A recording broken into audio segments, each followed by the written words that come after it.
Welcome to all our viewers in the United States and around the world, and of course, Happy New Year to you all. I'm James Pierre. Today we are bringing the spotlight on the Haitian music industry. What is the sound of compa, the Haitian music? What happened to Karimi and his members? What is the future of the new band Skai, led by Richard Cave, plus Seclan with Carlo Vieux? And we have a great panel for that. Joining us from Haiti is Johny Celicourt, music producer and analyst. From Boston, Gervens Janvier, radio personality. In studio, Tico Armand, singer, model, and music composer. Christopher Jacques, radio personality. Thank you all for being here. Thank you pleasure. so much. Thank man. you for It's having awesome. us. Thanks. We really appreciate you having us here. I would like to start with you, Johny. Is the Haitian music industry exist or is just a fantasy? When we talk about industry, it implies a lot of things, like having professionals and every aspect of that industry. In Haiti, when you talk about compa, I can actually say that we have an industry. I can say that we have like an informal market where, you know, from the day to the next, like a guy can be promoter or a guy can be producer or a guy can be stage manager. You see, it's like an informal market.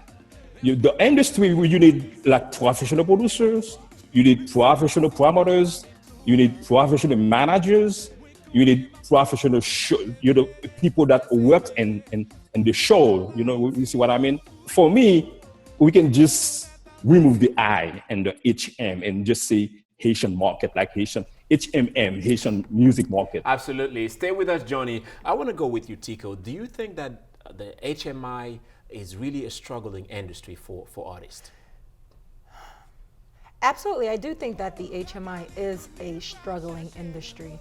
Unfortunately, there's no stability. So the minute that you have no stability, of course, you know, you're in that frame where you are struggling.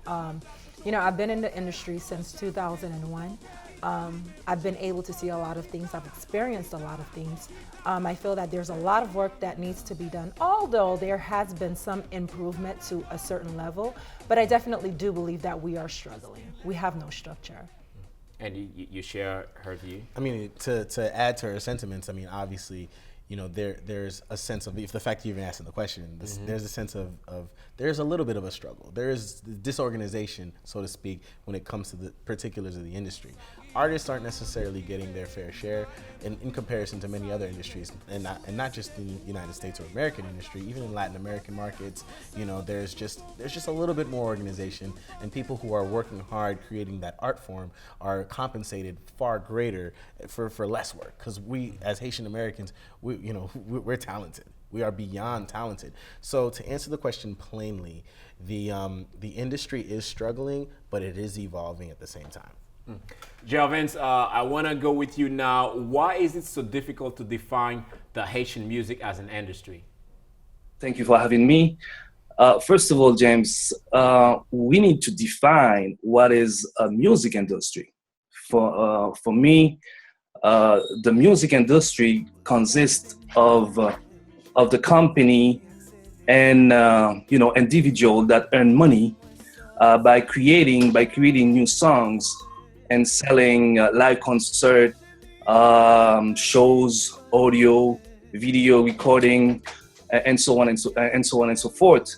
So the so-called HMI is basically doing the same thing. I understand that, but it is not well organized. If we take, for instance, compa, that was created like 62 years ago, and we still don't have a Haitian musician that can call himself a millionaire. So why? It is simply because they are evolving in a Haitian music flea market. Chris, you're a radio personality and a promoter as well. So when you talk to the artist, to the band, do you think there's a sense of willingness to have the industry structured with the royalties and everything that's come with it? One thing I'll say is that a lot of the top bands, a lot of the musicians, so to speak, are very intellectual, very intelligent people, and many of them do things outside of music. You know, so having conversations with them, just frankly off record, so on and so forth, you do see a sense of like, yeah, I'm doing this, but I also work, or I'm doing this, but I also have this other thing that I'm doing also.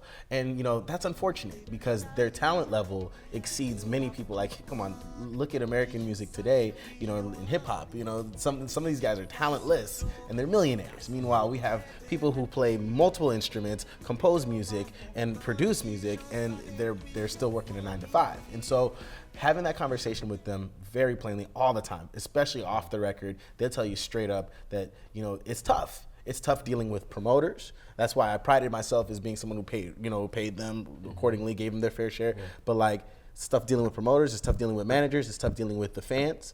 It's tough dealing with every aspect of it for them because of that lack of structure. Is it also because there's no way you can measure, how many CDs they sell and? But why can't we?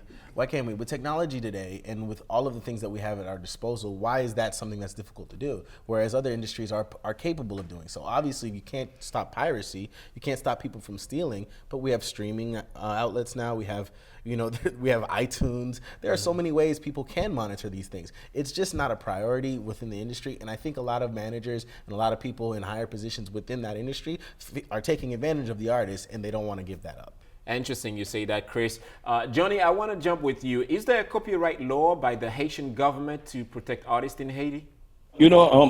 Actually, in Haiti, we have the Bureau Haitien des droits d'auteur, and there is a law.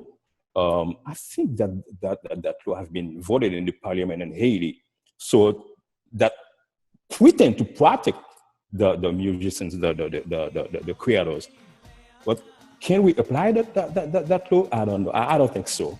The law does exist somewhere. Okay, there is the Bureau Haitien des droits d'auteur where you can bring your music, your lyrics and stuff like that, and you can put it somewhere, and they say that your production is protected.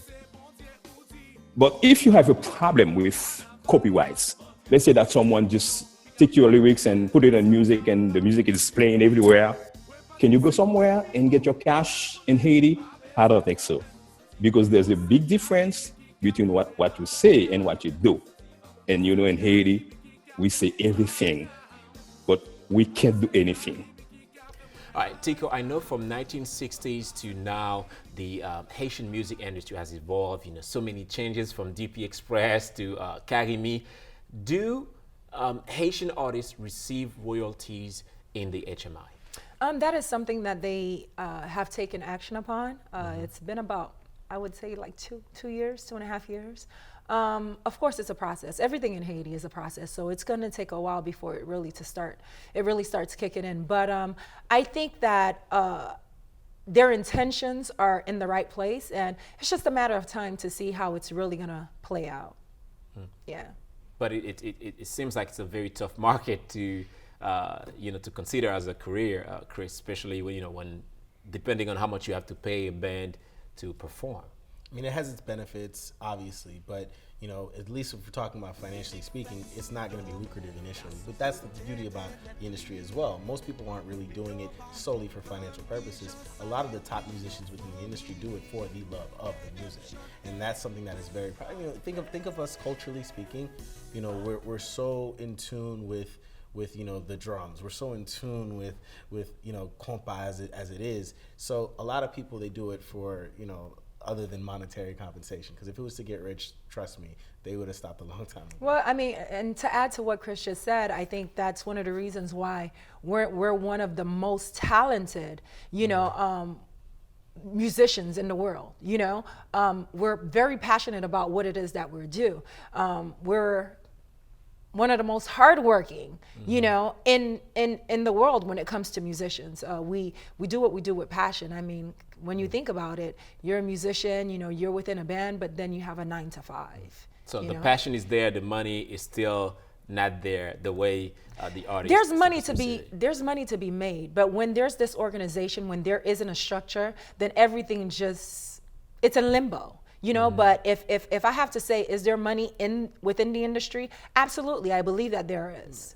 Yeah, let me not say that they're all dirt poor or anything like that. I don't want to give that misconception. What we're trying to say is that what is owed to them is pennies. I mean, what they're getting right now is pennies compared to what's really owed to them for the level of work that they do provide. But granted, we will say this.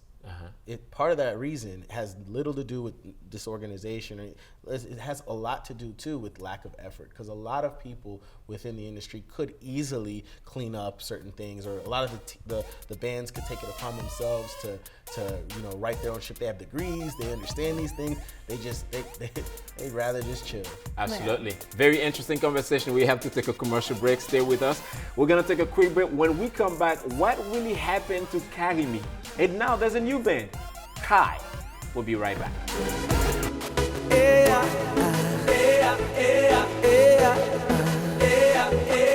Cool programs for hot jobs. Let Miami-Dade College jumpstart your career. We offer bachelor's degrees in film and TV production, nursing, electronics engineering, information systems technology, supervision and management, supply chain management, or choose from 300 other programs to study. You can take classes during the day, evening, weekend, or online. For more info, visit mdc.edu or call 305-237-8888. Get the knowledge and training for today's in-demand jobs. Register now. Miami-Dade College.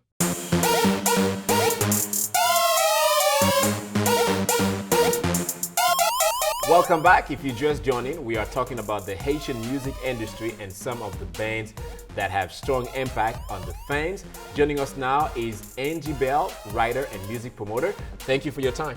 Thank you for inviting me, Jim. It's an honor. Now I want to go to you, Johny. You said you think it's not important for a band to have a website because of social media, right? James, nowadays the website tends to disappear because there's Facebook, which is a huge platform to promote artists and musical bands. That at this time, like every single Haitian-based band has its own page on Facebook. So I think once you got a Facebook page, you can, interact with your fans. You can post the stuff that you're doing. It's not a problem to have a website. Interesting point. Gervens Janvier, in Boston, radio personality. I know that you know and talk to several artists. What is it they say about the HMI as a structure, as royalties, as website?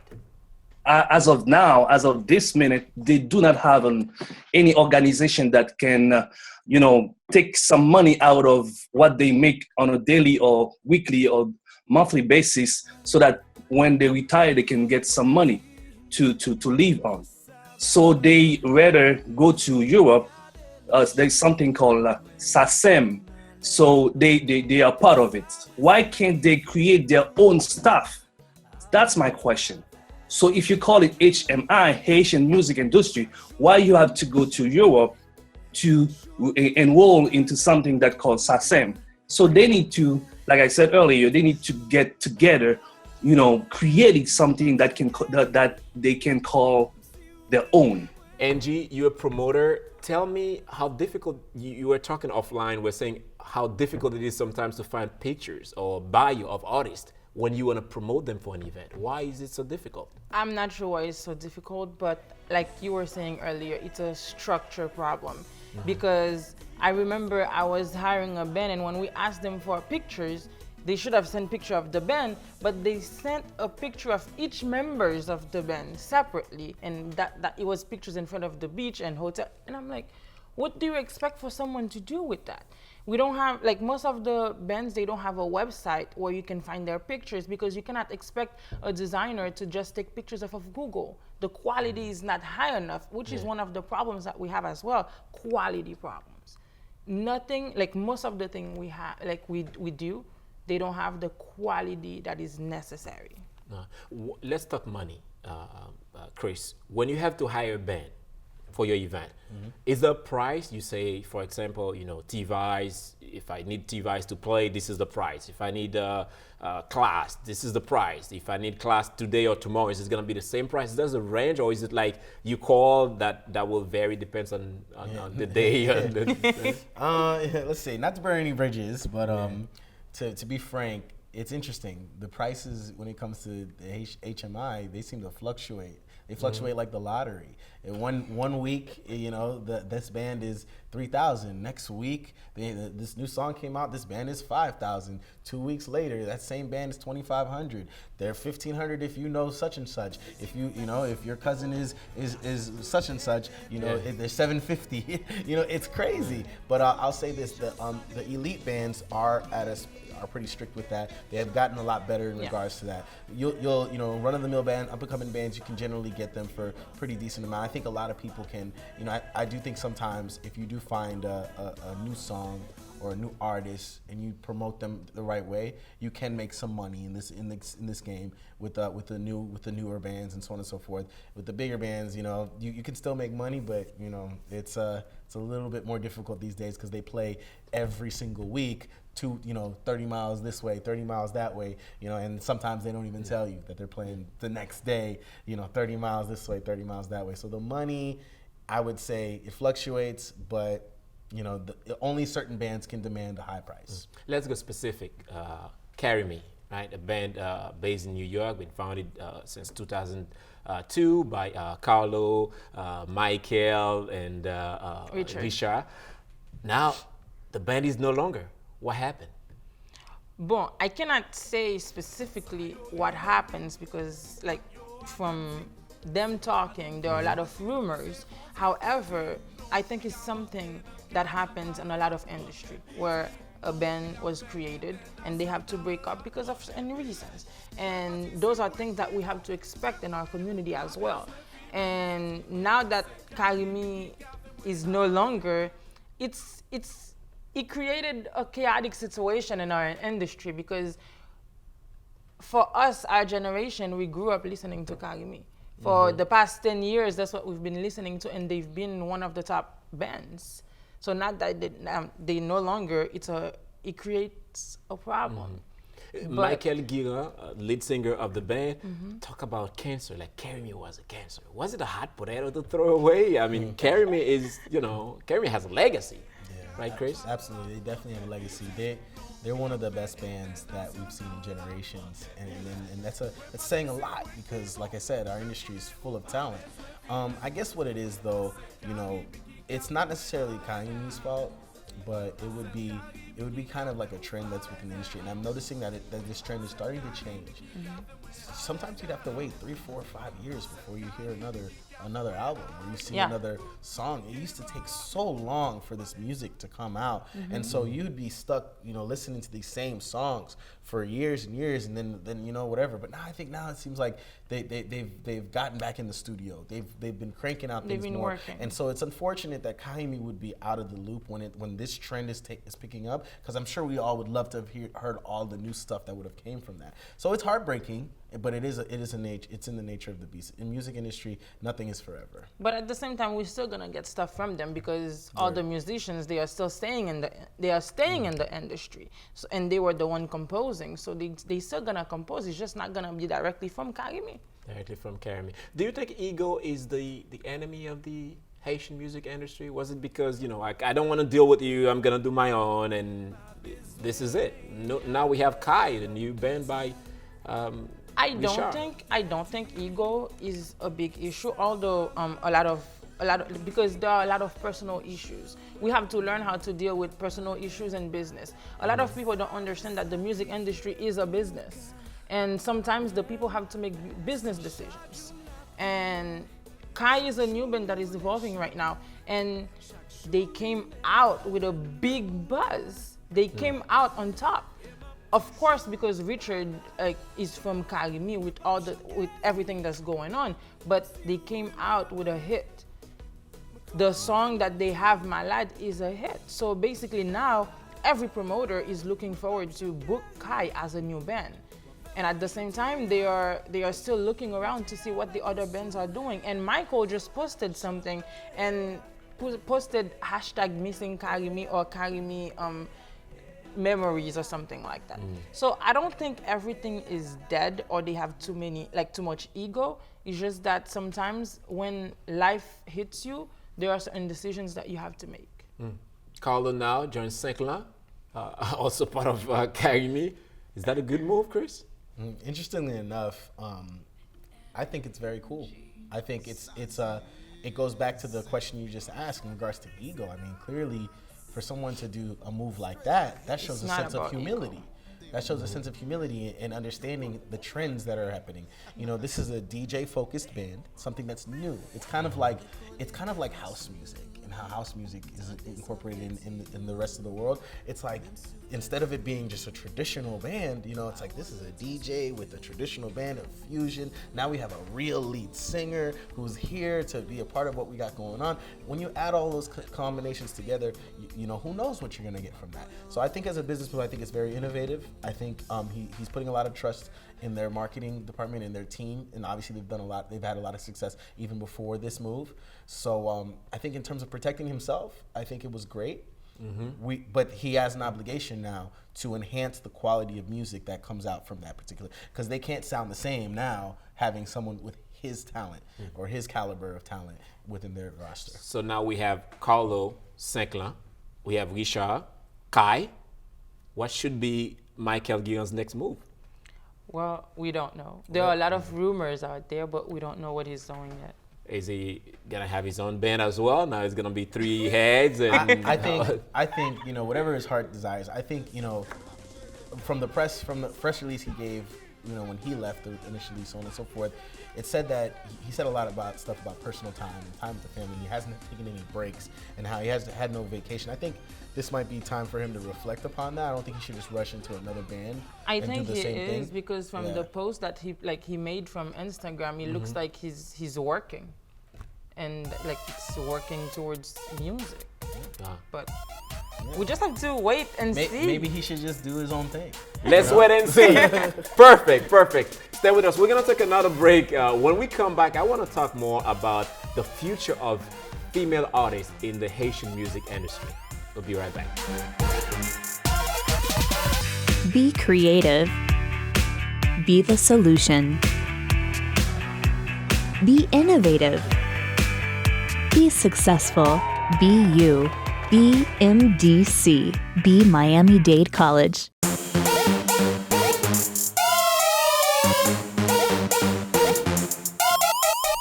Welcome back. We're talking about the Haitian music industry. Now joining us is Tico, Armand, and also singer, composer. I don't know how many hats do you have. Sherlee, Skai, thank you so much for being here. Thank you for having me. And thank you for being in Miami. How's the weather?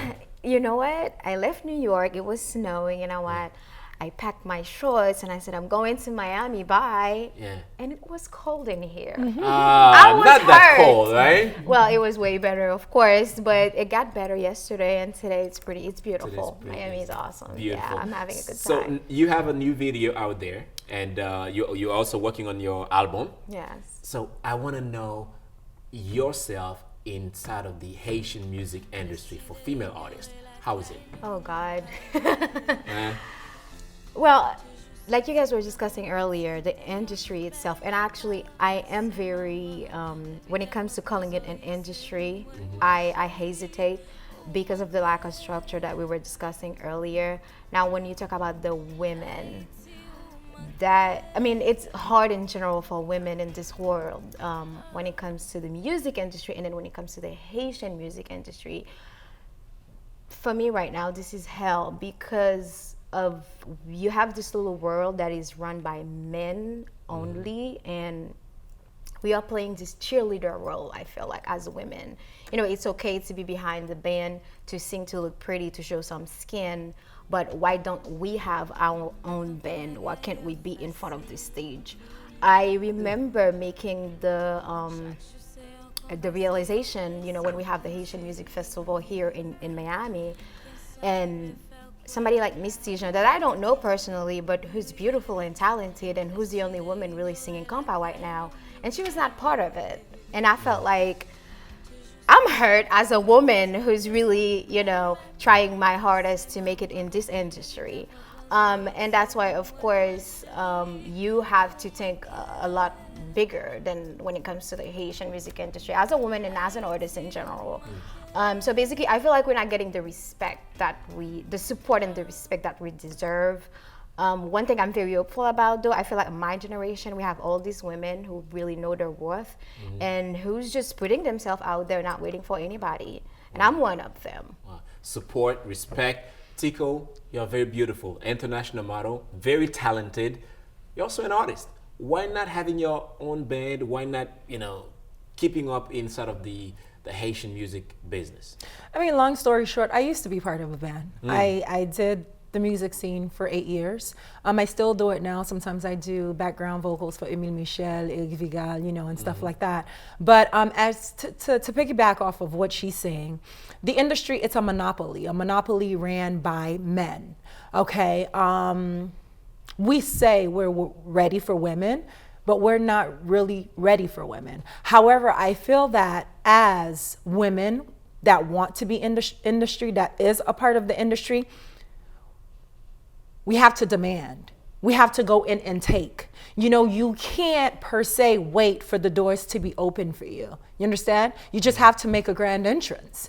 And you have to say, okay, I'm staying. Kick off your shoes, sit in the living room and put your foot on the table. Because if that's not your approach to it, then you'll realize that you'll never be accepted. Because women in the industry, of course, we are a minority and we have to understand that. But at the same time too, being a minority, gives us the opportunity as well to shine, to stand out. So I feel that when you're a female artist within the industry, you just have to know how to play the game and play it well and be unapologetic about it.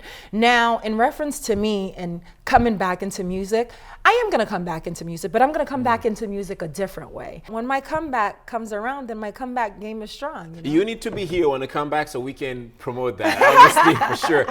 Before the break, we were talking about, Haitian bands without the website, artists without the bio, without the high quality picture.